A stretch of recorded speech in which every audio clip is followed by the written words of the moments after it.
Hahaha, apa kabar sahabat YT artikel 2? Kali ini saya akan membacakan lanjutan alur cerita kisah Aditya yang berpura-pura miskin.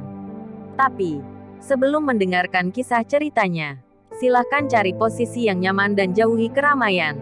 Dan jangan lupa pasang headsetnya. Dan inilah alur cerita kisah Aditya anak bos besar yang berpura-pura miskin.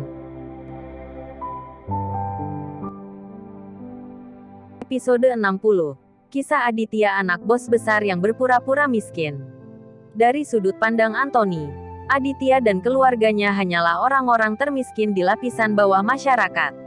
Dia selalu memandang rendah anggota keluarga pasien seperti itu. Tapi begitu kata-kata Anthony diucapkan, hati Gunawan menegang. Mendorong kacamatanya, Gunawan menatap Aditya dengan gugup, karena takut Aditya akan marah. Karena Gunawan mencoba mendekati Victor, dan Aditya adalah seseorang yang sangat dihormati Victor. Bagaimana mungkin Gunawan berani menyinggung perasaannya? Nak Aditya, cepat dan dorong April ke bangsal sebelah. Hendrik melihat bahwa situasinya semakin buruk, dan bahkan khawatir. April mengubah bangsal. April juga memiliki ide yang sama. Keluarganya miskin dan ayahnya tidak mampu. Yang membuat gadis ini mengembangkan karakter ketidakpedulian pada dunia sejak dia masih kecil. Dan dia lebih suka tunduk pada orang lain ketika menghadapi sesuatu. Kakak, bangsal manapun sama saja. Jangan berdebat dengan mereka. April menatap kakaknya dengan cemas. Hatinya menggantung. Aditya memandang adik perempuannya yang tidak bersalah dan ayah angkatnya yang penuh kecemasan. Dan hatinya tidak bisa menahan diri untuk tidak marah. Saya tidak berencana untuk mengenal Anthony dan gadis modis dengan cara yang sama. Tetapi pasangan pria dan wanita ini masih arogan. Tidak apa-apa, adikku. Tidak ada yang bisa mengusirmu jika aku ada di sini. Aditya hampir tidak memiliki ekspresi di wajahnya. Dan berkata kepada April dengan sangat tenang. Begitu dia mengucapkan kata-kata ini, gadis modis itu tiba-tiba mengangkat matanya. Apa, lihat dirimu. Aku akan menendangmu keluar hari ini. Jangan salahkan aku karena bersikap kasar jika kamu tidak keluar. Wanita itu bergegas ke ranjang rumah sakit April. Meraih bantal tempat April berbaring. Dan melemparkannya ke tanah. April tidak siap sama sekali. Rambutnya ditarik oleh seorang wanita modis. Dan April berteriak kesakitan. Karena kejadian itu terjadi begitu tiba-tiba. Sebelum Aditya sempat menghentikannya. Gadis modis itu memarahi. Brengsek. Mana jarum infusmu? Sambil marah, gadis modis itu menarik tabung jarum dan dengan kasar mencabut jarum infus April. Ah, April berteriak kesakitan. Gadis modis itu menarik terlalu keras. Jarum menggores tangan April, dan darah mengalir keluar. Apa yang kamu lakukan? Aditya berteriak dengan marah, dan mengambil beberapa langkah ke ranjang rumah sakit dan menendang perut wanita modis itu. Sial, kamu berani menendangku. Gadis modis itu ditendang dan jatuh. Dia memarahi Aditya sambil menutupi perutnya. Aditya enggan memukul wanita. Tetapi saat ini dia benar-benar marah. Dan melihat saudara perempuannya terluka, dia tidak tahan. Jika kamu berani lagi, aku akan merobek mulutmu.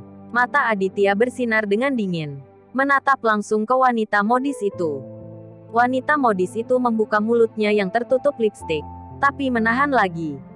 Meskipun dia memandang rendah Aditya di dalam hatinya, pada saat ini mata Aditya yang penuh kemarahan mengejutkannya. Melihat pacarnya ditendang, Anthony berhenti. Kamu bajingan kecil. Beraninya kamu memukul pacarku. Anthony menyingsingkan lengan bajunya, bergegas dan menunjuk ke hidung Aditya dan memarahinya. Aditya tidak berpikir lama, langsung memberi tamparan ke muka Anthony. Anthony dipukuli sampai lampu keemasan menyala di depannya. Dan pria itu tertegun. Tidak ada yang ingin terbiasa dengan Aditya sekarang. Di dunia ini, tidak ada yang bisa menggertak saudara perempuannya dengan sia-sia. Apakah itu sakit? Aditya memegang tangan kecil April dan bertanya dengan sedih. Ada air mata di mata April. Bukan karena rasa sakit, tetapi karena perasaan perlindungan dan cinta dari saudaranya. Yang sangat bagus. Saudaraku, itu tidak sakit. Jangan marah pada mereka. April membujuk Aditya dengan air mata mengalir. Melihat adiknya begitu baik dan bijaksana, Hati Aditya semakin marah. Sepasang pria dan wanita yang meremehkan orang ini terlalu berlebihan. Kemarilah dan minta maaf kepada saudara perempuanku. Aditya tampak muram dan menunjuk Anthony dan gadis yang modis. Begitu dia mengucapkan kata-kata ini, sekelompok orang yang menonton adegan di dalam dan di luar bangsal semuanya terkejut. Apakah orang miskin begitu keras hati sekarang? Berani meminta orang untuk meminta maaf setelah memukul dokter? Ya, orang ini akan mendapat masalah. Bagaimana dia bisa melawan dokter? Jangan katakan itu. Aku temui dokter ini dan putrinya. Teman sudah cukup untuk menggertak orang. Mereka benar-benar bukan orang yang baik. Beberapa anggota keluarga pasien sedang berdiskusi dengan tenang di samping. Anthony, lihat bagaimana dia menendang saya. Jika kamu tidak memberinya pelajaran, aku tidak akan memaafkanmu. Gadis modis itu menangis dan bersikeras agar Anthony memberi pelajaran kepada Aditya. Anthony sangat marah. Tentu saja dia tidak bisa menjadi pengecut di depan pacarnya. Pada saat ini, dia menunjuk Aditya dan memarahi, "Oke, tunggu. Aku akan mengeluarkanmu dari rumah sakit hari ini." Setelah itu, Anthony mengeluarkan ponselnya dan memanggil kapten keamanan.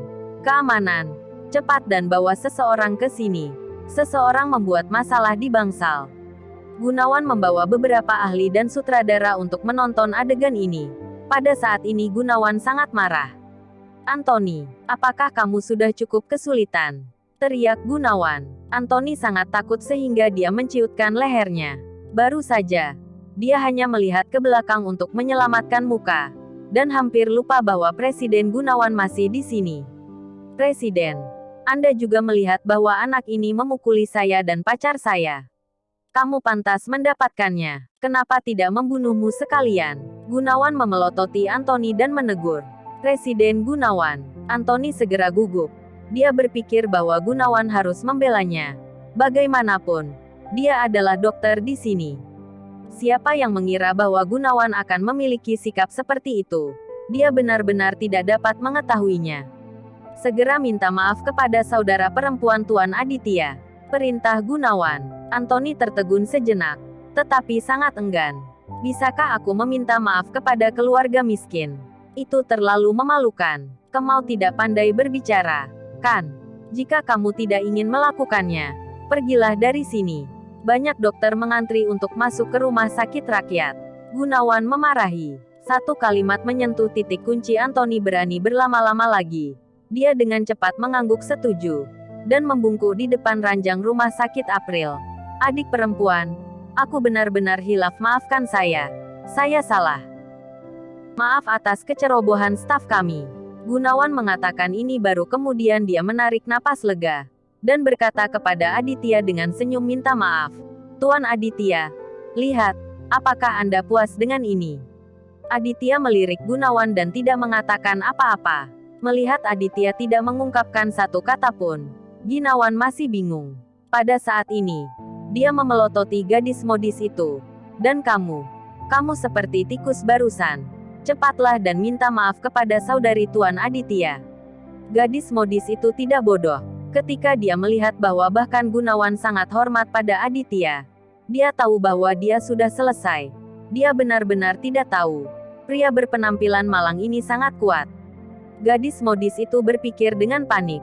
Dia bahkan lebih takut pacarnya tidak bisa bekerja. Jadi dia dengan cepat berjalan dan meminta maaf kepada April. "Maafkan aku. Ini semua salahku. Jangan marah padaku. Oke?" Wanita modis itu mengangguk dan memohon kepada April agar April memaafkannya. April tercengang. Dari masa kanak-kanak hingga dewasa, dia diintimidasi di luar, tetapi dia menanggungnya setiap saat. Tanpa diduga, wanita galak seperti itu meminta maaf padanya hari ini. Tentu saja, ini semua karena kakaknya melindunginya. Tetapi mengapa kakaknya begitu kuat sekarang?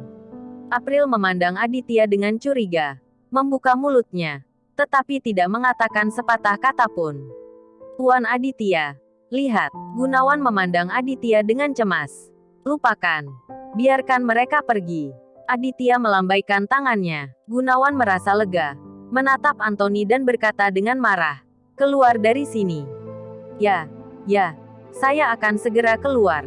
Anthony mengangguk dengan panik, dan menyelinap keluar dari bangsal dengan seorang wanita modis. Untuk menyenangkan Aditya, Gunawan menunjuk seorang ahli berusia 50-an dan berkata, "Jangan khawatir, Tuan Aditya. Ini adalah spesialis ortopedi di rumah sakit kami yang bertanggung jawab atas pemulihan saudara perempuan Anda."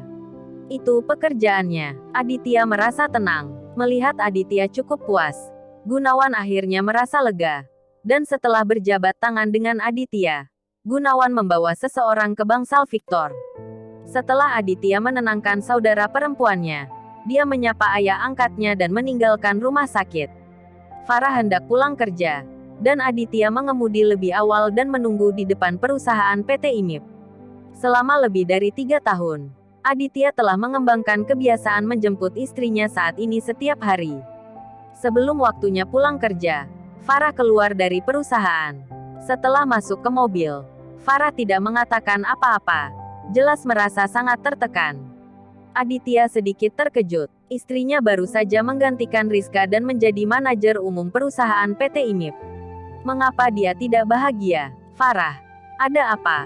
Apakah kamu tidak senang menjadi manajer umum?